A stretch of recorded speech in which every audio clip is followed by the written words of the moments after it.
Hello, viewers, and welcome to Juvitafrica. With me today is a former Hughes, popularly known as Omalicha. She is an on-air personality with Rhythm 93.7 FM. Omalicha, welcome to Juvitafrica. Thank you very much. It's my pleasure to be here. Now, Omalicha, I want to find out a few things about you, what you do, and how you do what you do. So, what inspired you to go into on-air presentation and broadcast? What inspired me? Um, Let's just say I was one of those children who was quite animated. I'm sure I'm still very animated right now. I was exposed to a lot of cartoons as a child, and what my brothers would do is would mimic the characters in the cartoons, and would make different voices. Have different mannerisms. And you say, "Yes, I'm back," and because of this, I was able to train my voice subconsciously, actually, and growing up, I was always very marveled and, what I say, just surprised by the way broadcasters would, do their razzmatazz on radio when you listen to them on, when you're just going to work, or my mom is going to work, or my dad's going to work, driving to work. We're not allowed to listen to adult radio, but my dad liked to listen to the news, so we'll just pretend like we're doing other things, but we're listening to the radio, and I was just happy every time I listened to the radio. It was just something that made me happy. Even television, the first picture in my mind of a broadcaster is Ruth Benamisa Opia. I really love her. First of all, her hair made me happy, and then the way she would smile when she would read the news at night. I was very young. I had no idea what that was, but I knew that I loved her smile. And I'd always ask my mom, "Mommy, who is that?" And she would tell me, "Ruth Benamisia Opia." And that was the first image of a broadcaster that was in my mind. And I grew up, I still see her sometimes when I'm thinking. That's the image I have in my head. When I want to make a decision that has to do with broadcasting, I still have that in my head. So that's pretty much subconsciously what was pushing me. As I grew up, we would go to school. My dad wanted me to be a lawyer. I was like, nope, I want to go into theatre. And of course, we fought each other, and we balanced it out. We said, okay, let's just go and study French, so that everybody's happy. But you will not be in that theatre. Not my daughter. You cannot be an actress. By lack of understanding and also education on my dad's part. But over time, after that, I still found my way to radio. It's just amazing. All right. Will it be right for us to say that Ruth Benamisi-Opia is your role model in the industry? Yes, she's one of the people I like to study and listen to. I have never met her. I've had the opportunity of meeting her daughter, but she's one of the people that that push me when it comes to broadcasting. Her style, the way she translates or she gives information. You see, broadcasting, there's no book to it. It's first a gift, and then you train, and then your speech, you train on how to speak, especially when it comes to news reading. So she's one of the people I actually listen to. Sometimes I go and do some research on her on the internet. She and Angie Martinez. Angie Martinez is a radio presenter in America, and I like her style. Very relaxed yet professional, and she knows how to bring out emotion from people. So I like those two people. Okay. So how do you view opportunities in your industry in terms of career fulfillment? Career fulfillment, broadcast-wise, if you're looking for big money, don't go into it. Let's start from there. It's more of quality as opposed to quantity. You want to have quality over quantity first. Quantity can be gotten on social media now. It has been made easy. Thank you, social media. So now people can see who you are. They can like you based on the lipstick that you have on your lips. They can like you based on your eyebrows. But when it comes to quality, when it comes to bringing work or having work done, you want to have that first. And that takes years of training. That takes experience. And experience comes with dedication and hard work. You can't come into the industry and think you're just gonna blow boom. If you have that mindset, you become desperate and you do things you're not supposed to do. So as for career fulfillment, it is beautiful when you see yourself growing both experience wise and financially. So for me, yes, you can attain fulfillment in broadcasting and also other things. Now you can do other things. Naturally, a broadcaster is very talented, so they have other things that they can do. Okay. What are the challenges facing the female on-air personalities, and how do you grapple with them? As with other things in life, being a woman is like being one step, would I say backward or lower, in the male dominated environment, especially in a male dominated environment where the men don't know who they are. And it's sad. In my industry, it's changing. We have more females or women now who are broadcasters, women who are doing very well for themselves, women who have achieved what some men in their wildest dreams haven't achieved, women who are pushing, regardless of who you are, what you are, they're literally pushing, and I like it. In my industry, some of the challenges are just you being not taken seriously because you're a woman, you being seen they're gonna see you as promiscuous because you're in entertainment, because you're a broadcaster. Yeah, you meet a lot of people, you interview so many people, so they assume that everybody you interview you have slept with them. Some people think like that. Some people think it is not a job you should have if you want to have a home, if you want to be a wife, if you want to. So these are some of the challenges that have come with the job. But I'm happy being able to, move beyond those challenges. Yes. Okay. Now, what is your advice to younger people aspiring to tread your career path? My advice is go. Get what you want. When you have sat down and you have realized who you are and what you're about, what your spirit wants, what your drive is, if you believe this is where you want to be, my dear, run, chase it, and don't be sorry. Chase it. A lot of people are going to say, oh, you don't, I don't think you're going to really make it. It's okay. I was told several times. I was told one time that, oh, I sound too Nigerian. And I wondered, I asked myself, excuse me, please, where is this station? Is he not in Nigeria? What should I sound like? You see? Don't come up with yes, speaking of that, let me just say this here. Don't have that at the back of your mind that you have to sound foreign to be something here, or to be a broadcaster. Question I have for you is, who are you broadcasting to? Is it Americans? No. Is it Brits? No. Is it Jamaicans? No. You're broadcasting to Nigerians, and the one key of a broadcaster is to be able to communicate in the simplest form whatsoever. So speak properly, pronounce your words properly. One trick is to pronounce each letter, each word to the end. Let's say eat. Once you're able to do that, you're all right, Right. If you're not doing radio presentation, what other passions do you have? If I was I'll be doing radio presentation and other things like I'm doing right now. I like to cook. One of the things that I really like to do is to cook.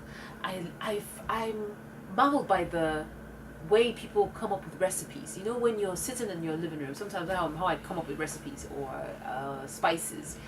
I'm sleeping sometimes in my dream. This happens sometimes in my dream. I know what I want to eat. I know how I want that thing to taste.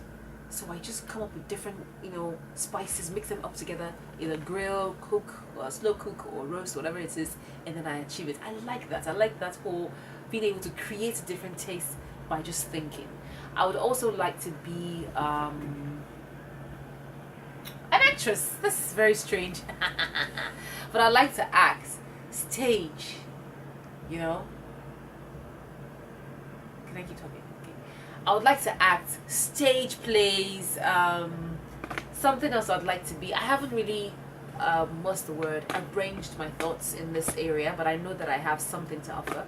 A producer or a director to direct documentaries. To write as well.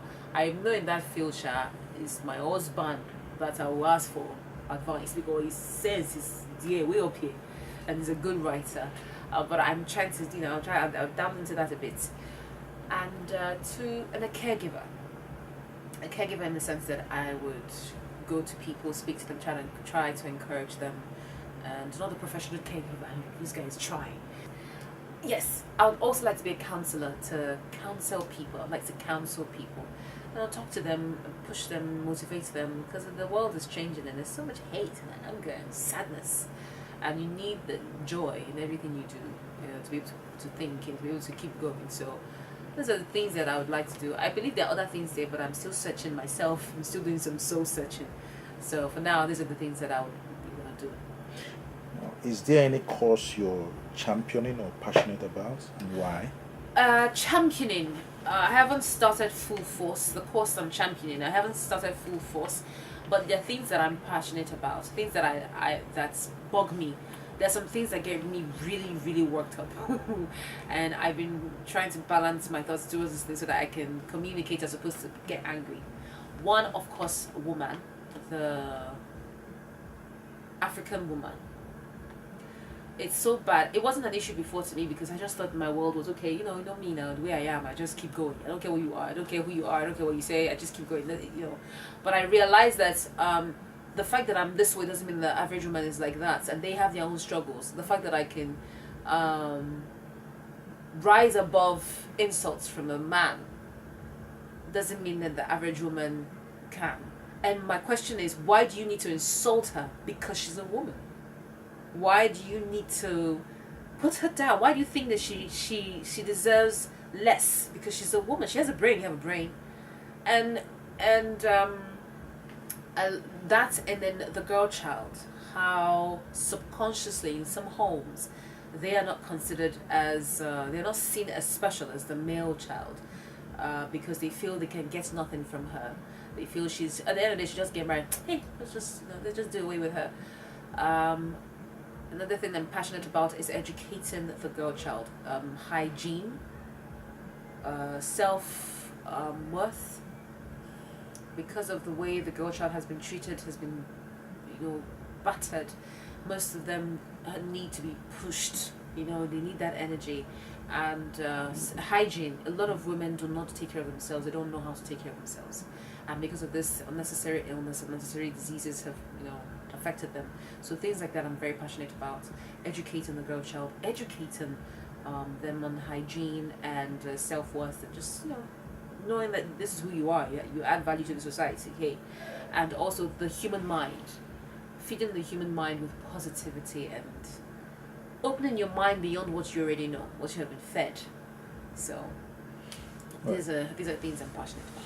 Taking a cue from what you've just said, in a male-dominated industry and country where the male child take prominence over the girl child, what steps do you think should be taken to offset this belief?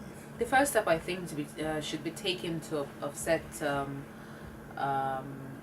the belief that a man is more important than a woman is from the home front, because that's the first place. That's where the child has to crawl. He registers pictures in his head from the mom telling the child, the daughter, when you're getting married, when you're advising your little girl, you're not advising your man, the male child, from the father saying to the daughter, you need to go and learn how to cook.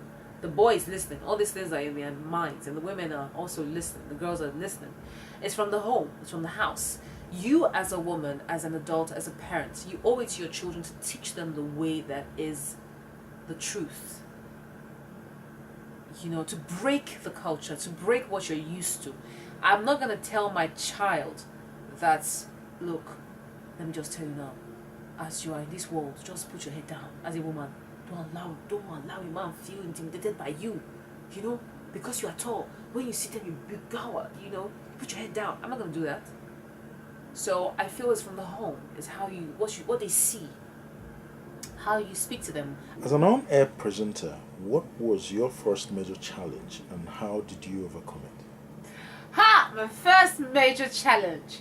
I'm used to talking to myself at home, when you're mimicking cartoons, your mom just think you're crazy. She just ignored us. But when got into the studio, the equipment in the studio were a bit overwhelming. I was like, yo, how am I going to achieve this, Jesus? So many buttons, God, while I'm presenting them, pressing buttons, controlling my volume, controlling my, my mind and what I'm talking about. And then this microphone, it's very intimidating. You're just talking to nothing but this foam here, this pop stopper. Just look at that. The microphone, you're talking to nothing but the microphone. So this was a big issue for me. But I conquered. And this comes with experience. Every day you come to the office, you see the microphone, you say, you, I will conquer you today. I used to bring my cartoon character, my Master Shifu of Kung Fu Panda, a friend of mine bought it for me. So I'll put Master Shifu in front of me in the old studio, and then we'll have a conversation. So it's like, I'm talking to someone. Another thing was, when you're in the studio, you don't know. Broadcasting is very weird. You have to say you don't say us, things like that. Let the person you're speaking to, whoever's listening to you, feel like you're talking to them. Let them feel let it be personal. So it's like, hey, there's somebody I'm talking to. Hey, Andiala. So let's just start this show now. Let's be talking like mad people. So that's also was a bit of a thing for me to come to terms with in my mind. But over time, you'll adjust. You just start talking to yourself. It's okay. Well, let us digress a bit. Okay. Do you have any beauty regime? Oh, my beauty regime! Regime. Beauty regime. My beauty routine. Well, I'm just becoming a woman. I'm blossoming into, Adam. Hey, look at me, Adam. But before, I did not have any routine. Now, what I do is I wash my face every night before I go to bed. I have to shower. I have to. I can't function if I don't have my bath. I can't. My mind is telling me you are smelling. There's gutter on your body. You have not had your bath. No matter how, I have to at least wash my face though. And I started using natural oils. I like natural products, so I use a lot of coconut oil. Odak. I use a lot of Odak, for my skin and my face. That's what I do. Okay. I take a lot of water. I can't do without it. I take water last thing before I go to bed and first thing when I wake up. Even before brushing, I drink water. I know, but it's good for your body. When do you see Omalicha in the next 5 years? Where do I see Omalicha in the next 5 years? I see her fulfilling her purpose. It's one thing for you to plan. It's another thing for God to just shoot you in the direction in which you are supposed to be. So, fulfilling her purpose. The things that I have thought about are in line with the purpose that I've been created to achieve in life. So, step by step, we achieve this purpose. So, yeah, that's pretty much it. Okay. Finally, how would you rate the broadcast industry in Nigeria in the last 10 years. 10 years. How would I rate the broadcast industry in Nigeria in the last 10 years? I'd say it has grown. It has grown tremendously. Thanks to the Femi Showolus, to the Ruth Benamisa Opias, thanks to all of them, to Sonny Olise, thanks to all of them. Without them, I will not be here. They won't even listen to you. They won't even take you serious. They won't even ask you to say what? You say what? My friend, will you go and cook for your husband? Silverbird has been an amazing platform. A lot of people have passed through here, and I'm very, very happy to be a part of that family. And that has changed entertainment a lot. Ben Bruce Babao, we call him Bros B, Uncle Ben. He has changed a lot in the entertainment industry, and I like it. We're growing. We are not where we want to be. We're not there yet, but we're growing. We're growing tremendously. A lot of people are they now here. They don't know. When they come to Nigeria, they say, "Oh, actually, I want to have interview with Silverboy." That kind of thing is not easy. So the world is knowing about us. The world knows about Nigeria. There's no way you would go to they will know. You know, and they know about the entertainment industry. Music is traveling. We're exporting music now. You know, that is beautiful. So yes, the entertainment industry over the past 10 years has grown beautifully. We still have a long way to go, but we will get there.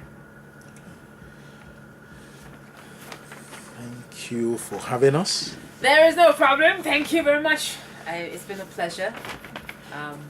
We've been talking to Omalicha, and it's our pleasure. We'll be back same time next week. Thank you. Bye-bye. Thank you so much for having me.